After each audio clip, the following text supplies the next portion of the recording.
তুই কি আমার দুঃখ হবি? এই আমি এক উড়নচণ্ডী আওলা বাউল, রুক্ষ চুলে পথের ধুলো, চোখের নিচে কালো ছায়া, সেইখানে তুই রাত বিরেতে স্পর্শ দিবি। তুই কি আমার দুঃখ হবি? তুই কি আমার শুষ্ক চোখে অশ্রু হবি? মধ্যরাতে বেজে ওঠা টেলিফোনের ধ্বনি হবি? তুই কি আমার খাখাদোপো নির্জনতা ভেঙে দিয়ে ডাক পিয়নের নিষ্ঠ হাতে ক্রমাগত নড়তে থাকা দরজাময় করা হবি? একটি নীলাভ এনভেলপে পড়ে রাখা কেমন যেন বিষাদ হবি? তুই কি আমার শূন্য বুকে দীর্ঘশ্বাসের বকুল হবি? নরম হাতের ছোঁয়া হবি? একটুখানি কষ্ট দিবি? প্রতীক্ষার এই দীর্ঘ হলুদ বিকেলবেলায় কথা দিয়েও না রাখা এক কথা হবি?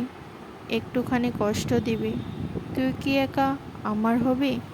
তুই কি আমার একান্ত এক দুঃখ হবি? কলমে আনিসুল হক।